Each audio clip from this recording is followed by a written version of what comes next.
Kayo ang dahilan kung bakit di ako sumuko sa mga bagay na kung ba't ang luha ko'y tumulo. Ito ang mensahe ko upang aking ipahatid sa mga tropa, kaibigan, kapangkat at kapatid. Pasasalamat kong kay tagal ko nang gustong sabihin, ang puso ko ang gumawa nitong aking awitin. Para sa inyong lahat, ito ang tanging paraan sa mga taong para sa akin ay palaging nandyan. Hambog. Kayo ang dahilan kung bakit di ako sumuko sa mga bagay na kung ba't ang luha ko'y tumulo. Ito ang mensahe ko upang aking ipahatid sa mga tropa, kaibigan, kapangkat at kapatid. Pasasalamat kong kay tagal ko nang gustong sabihin, ang puso ko ang gumawa nitong aking awitin. Para sa inyong lahat, ito ang tanging paraan sa mga taong para sa akin ay palaging nandyan. Upang ako'y mabigyan ng kalakasan ng loob at manatili na nakatayo at di patataob na kahit na anumang pagsubok na nagdadatingan. Di ako takot pagkat alam kong may malalapitan. Pag ako ay mayroong problema na dinadala, akala ko ako'y nag-iisa, ngunit hindi pala. Alam nyo ba kung bakit?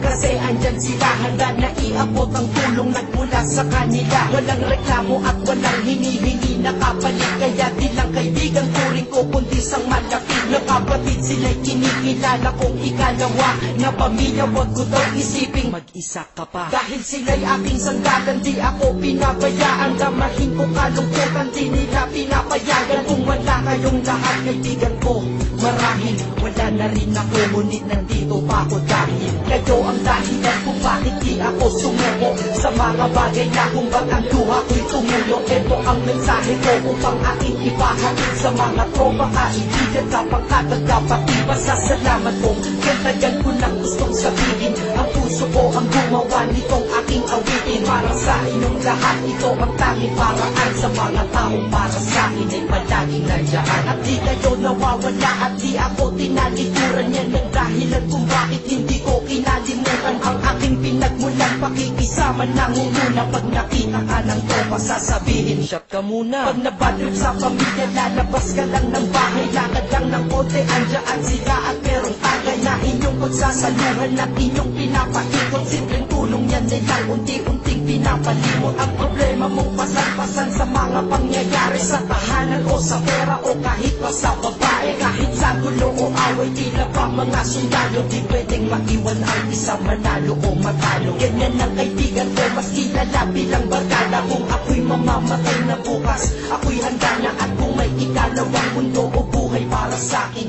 sana magiging tropa ko kayo pa rin. Kayo ang dahilan kung bakit di ako sumuko sa mga bagay na kung ba't ang luha ko'y tumulo. Ito ang mensahe ko upang aking ipahatid sa mga tropa, kaibigan, kapangkat at kapatid. Pasasalamat kong kay tagal ko nang gustong sabihin, ang puso ko ang gumawa nitong aking awitin. Para sa inyong lahat, ito ang tanging paraan sa mga taong para sa akin ay palaging nandyan. Kaya ako'y kontento na dahil kayo'y naging parte ng buhay ko. Sa kabutihan nyo, paano ko gagante? Magtatawagan ng mga tropa, kita-kita lang sa kanto. Pagkatapos didiskarte ng pitseyosi at baso, papaikot ang sombrero para mag-ambag ang tropa. Kahit 20 pwede na, basta lamang makatoma.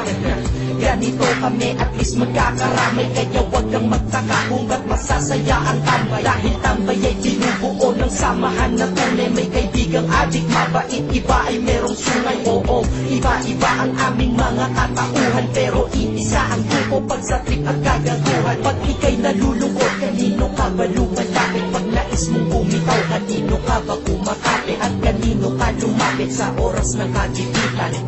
San pa ba?